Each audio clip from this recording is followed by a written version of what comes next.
Hi guys, it's me again, JR from Place by K, and today I will be showcasing my Stalker, and I will be making a guide for PvP, what to do with your sigils, what are the best sigils that you can have, feathers, statues, the cores, and also what would be the best build if you are doing a PvP Stalker.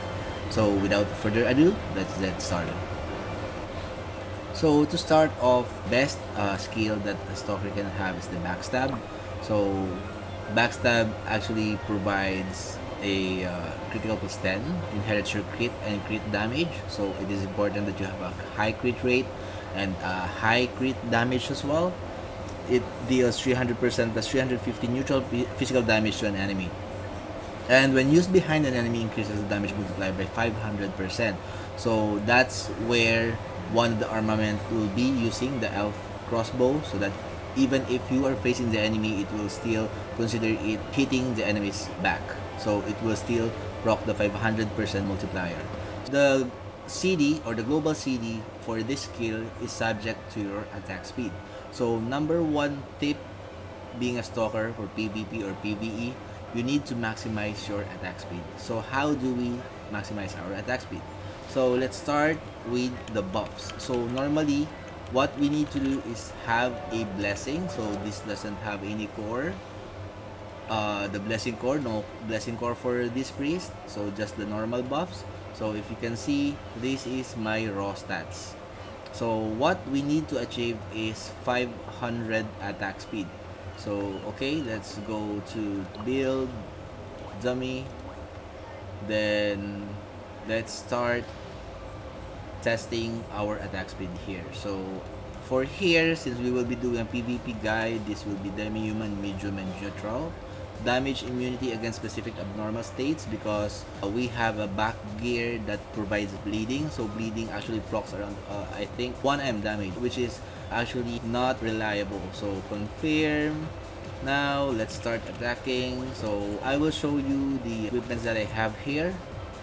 So I don't have any source of attack speed aside from Lunaglyph. So what I always do before starting a match is to proc the Lunaglyph by using Sight.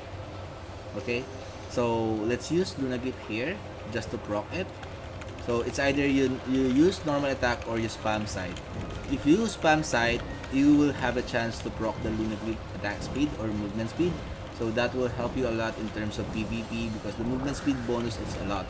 So we have 140% movement speed here and 166% attack speed.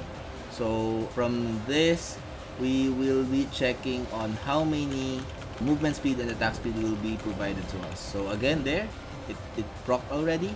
If you can see, double increase agi. So let's check our attack speed and movement speed.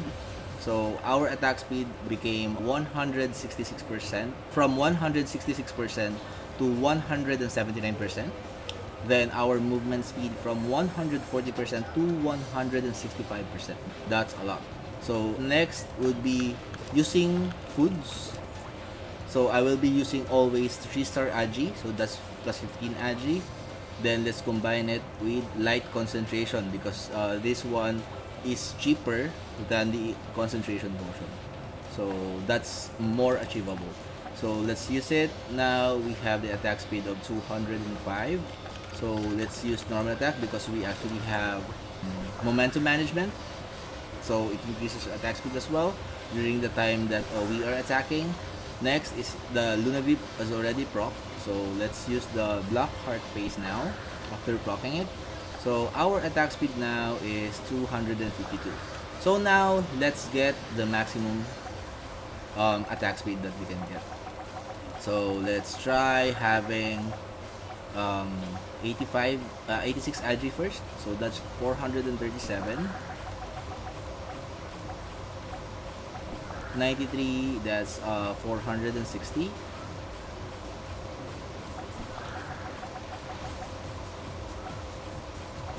Okay, we are on 99, so that's 482%. So we still maximize the ag here even if we have the buffs. But if in case that you need more attack speed, you can actually use um, the rider set. It will provide you additional ag, attack speed, and crit damage as well if it is refined to plus 15. So if we use this, we will be achieving the maximum attack speed. But for me, what I prefer is to have a higher damage. So at the moment, since some of the equipments that I have are not plus 15 yet, so I only have one plus 15 armor, because using Master of Magic, if it is refined to plus 15, it increases your max SP you gain upon using skills to 100 and maximum stacks up to 5. So that's total of 500 SP addition. So if you have 3 of those, it will exceed the damage that the Tears Blessing will be providing. So currently I am using Nairos and Ring. That's where the tier will benefit a lot. So again, I am using Tears Armor and I have 482% attack speed using the current equipments that I have. So next, let's go to my critical rate and critical damage. So lock, I would be putting this to 60, exactly 60 for now. That's 59 plus 1, 60. So I have a crit rate of 68. Then some of it will be placed to STR. So I have 60 STR. Then some of the points I will be putting it on Vitality. Okay, so here is our current build. So let's check our damage. We are again on 440% attack speed. That's because we don't have the Luna Leap. So let's proc it again. That's 482. So if you have different stats or equipments that can provide attack speed or agility, you can actually reach 500% just by using the technique that we have made earlier. Just use buffs, then concentration potion, then agi foods. Then from there, you can just try and utilize the agility that you will be adding in your stats. So next for the skills, on the first job skills, we have level 10 double attack, increased dodge level 10, 5 shield dodge, hiding level 10, backslide, and the rest will be on envenom. For second job, we have raiding strike level 4, then we have crossbow blade mastery level 10, so additional 30 physical attack.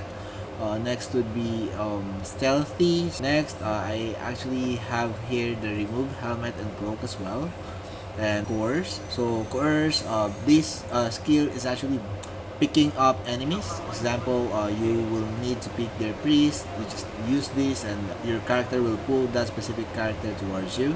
Then next would be rampage. So your attacks deal 15% increased damage against enemies inflicted with status effects. So most of the time, the skills that we have or the normal attack that we have using one of the cores actually provides random status. So for the trans second job, we have of course our primary damage dealing skill, backstab. So we have that on level 10, surprise attack. So when attack from an enemy's back, your skills deal STR divided by 10. That's the increased damage by percentage. So range stance, your skills deal STR divided by 15% increased damage. So next is the counter instinct. So counter instinct using the melee weapon blade. So it will provide 60% physical parry chance for 5 seconds. Then for the crossbow, it will provide 60% magic parry chance for 5 seconds. So next, of course, I have remove armor here. Next would be slyness. So this is what we have mentioned earlier. So if you are using dagger form, it increases your critical damage by 20%. That depends on the enemy within the cell distance of 3. Then it actually increases your physical damage by 15% if you are switched to crossbow. So next is the Shadow Seeker. So Shadow Seeker, this makes you invisible as well. So enters a special shadow state and does not reveal when attacked. So this lasts for 17 seconds. So lastly, what we have is the copy skill, of course. So copy skill, we can use this for normal monsters, minis, and also MVPs. So at the moment, the best skill for us to copy is of course Pharaoh's True Sight. So True Sight temporarily gives you all stats plus 10, weapon attack plus 20%, critical plus 10, critical damage plus 20%, and ignore physical defense by 20%. That's for 120 seconds. So it's one of the best skill for us to copy. You cannot copy multiple skills, but there's a trick for you to stack the offensive buff skill from MVP. So let's go to build dummy. Okay, so here let's do MVP challenge. Let's get Orc Hero first. So copy Orc Hero skill. We normally pause AI so that the MVP will not attack us. So concentration, use concentration. Next, let's go to Baphomet. Pause AI, copy skill, settings, enchant deadly poison. Next, Pharaoh. Pause AI, copy skill.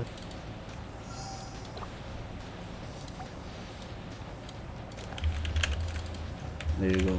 So if you can see here, I still have 1 minute and 20 seconds for this buff. That usually provide us 2 minutes for us to maximize the buff, the offensive buff that we have copied. So I have concentration, true sight, and enchant deadly poison here. Let's proceed to our equipment. So let's put it back. So what I'm using is actually Bunny Hat.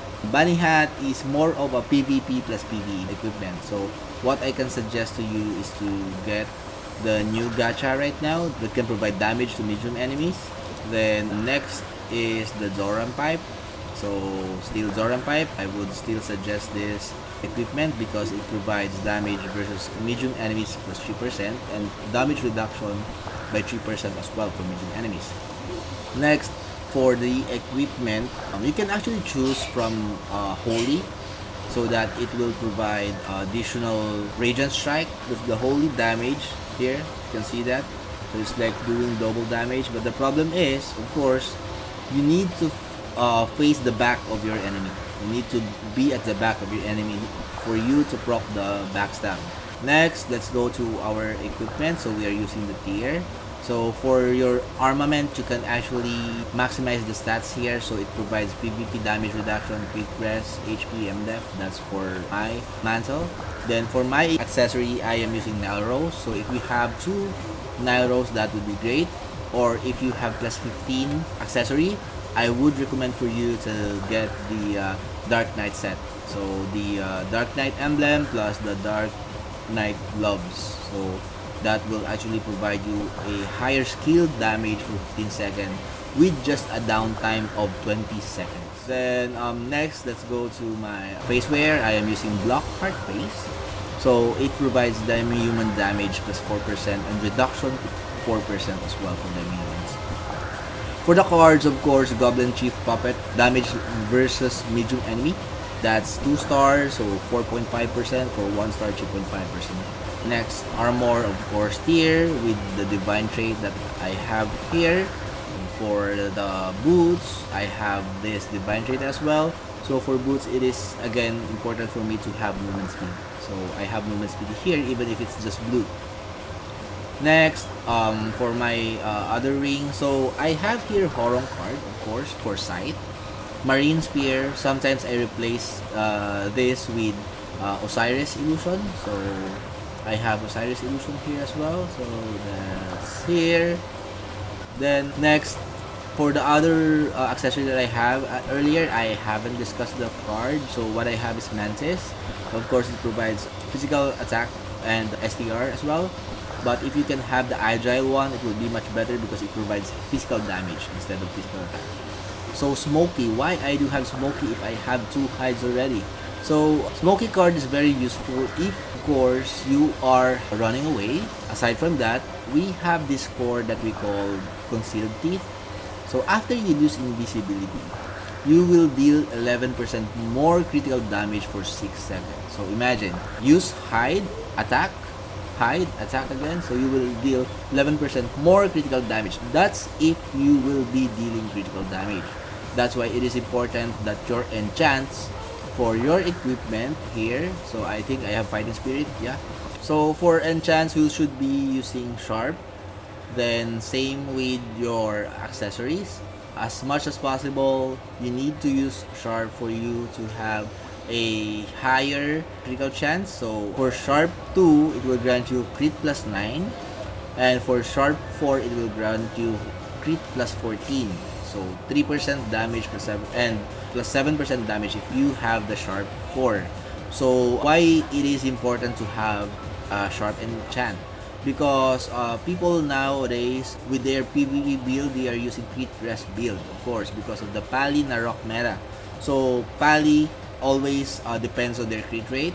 So that's why people now are using crit rest build. So as much as possible, we need to put our crit chance as high as possible so that at least we will still be doing critical strikes even if some of the enemies are using crit rest build. Of course, it depends on how well the enemy. Next, for the enchants on the armor, you can actually use crit rest as well for your face. Crit rest, you can get that. Or if you have plus 15 armors, you can go for max SP already. Then for the headgear, of course, we will be using Beacon. So Beacon, that provides PvP damage bonus plus 60 plus PvP damage reduction plus 60. So next for our mid gear, so that's crit rest again. I would suggest for you to have crit rest because if we are not on crit rest build, the damage of snipers and paladins to us, it is very high. So it's like 2 to 3 hits, we're dead. Okay, next here, the lock plus tranquility. So if you have tranquility 3, for example, it will provide you additional crit rest plus 12 and 5% as well. And if you can have the lock, it will grant you additional crit rest per 5 lock stat, 1 crit rest. So let me check if that is correct. There, so each lock grants 0.3 0.2 crit rest. So 5 lock is equal to 1 crit rest. So that's correct. Okay, so next let's go to my back gear. So what I'm using is, of course, again, movement speed 3%, and the damage of backstab or rogues, they depend on your ignored physical depth. So that's why I have this backwear as well. So aside from that, it provides bleed, 2% bleed if refined by plus 10. Then next, let's go to the core. So Virus core, what I have here, of course, is the momentum management module, which provides additional attack speed, which stacks up to 4 times for Dimic. Then corrosive poison, actually I can actually benefit with this if the enemy is using either wind, earth, water, and fire armor. So that's where we can benefit from this. And if we have enchant poison, but we don't have that, of course, but even basic attacks, it deals 22% counter damage against those elements. So next, Bloodthirst. So of course, Bloodthirst, it increases your damage by 6% if the enemy has 75% HP and above. So Heart of Rogue. So extend the duration of slyness to 11 seconds. So what's the purpose of this? So let me show you. So, slyness, what is slyness? Slyness, your ignore PDF plus 20%. So, for dagger form, it increases your critical damage by 20%. If you are using the hand crossbow form, it increases your physical damage by 15%. It will increase the duration to 11. Let's check. Let's convert again. So, that's 13 seconds. 10, 9, 8, 7. So during those time, we have both the benefit of having 20% critical damage and 15% physical damage. So that's great, right? So it's a good core for you to consider. So normally, before you go to your enemy, just switch weapon, hide, then bang, backstab. So you will be having a higher damage with that. Okay, so next, let's go to our next core. So core overload, of course, there's a chance that your damage will deal 5 to 36% more, or 5 to 15% less. So next is concealed teeth. So as I mentioned earlier, that's why I am using smoky card. It will also benefit from this specific core. So every time you lose invisibility, you will deal 11% more critical damage for 6 seconds. So for example, I am dealing 1M, 900k. So if I hide, attack, I will be dealing more. So that's 1.1 already, and the stable 900k. So that's how it helps. So again, switch, enable the slyness, use hide, then use backstab. So we will be dealing more damage with that specific combo. Okay, so next, let's go to the sigils. So let's do this, please. Sigil tablet. So what I have here is currently my PvP build, but what I aim here is to actually have higher PvP damage reduction. My offensive sigils here are 3 sigils, so I have 2 passive and 1 active. So the active, of course, the sword ultimate. Then next, my job sigil is Ruthless. Your backstab inflicts physical damage and magic damage reduction by 10% for 3 seconds with a 10% chance. Aside from that, when backstab is used behind your target, increases the chance to crit by 50% and to inflict the negative effect by 20%. So that's the negative effect. So it's more of a backstab build, wherein that's our main skill for PvP. Next is the Impale. This was recently just released, but if you can have Impale, at least Impale level 2, I believe, yeah, you can actually get that proc, the puncture proc.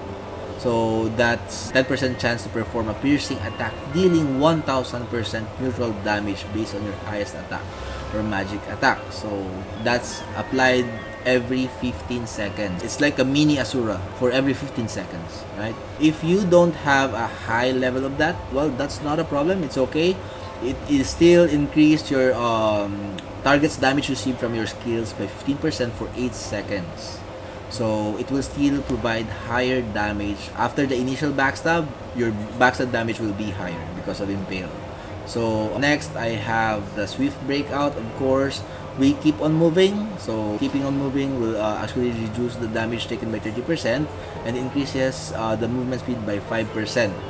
So that's for 10 seconds. It can be activated every 15 seconds. So this one, it's almost the same as well, but I just have this to have additional PvP damage reduction. So that's why it is still here on my sigil tablet.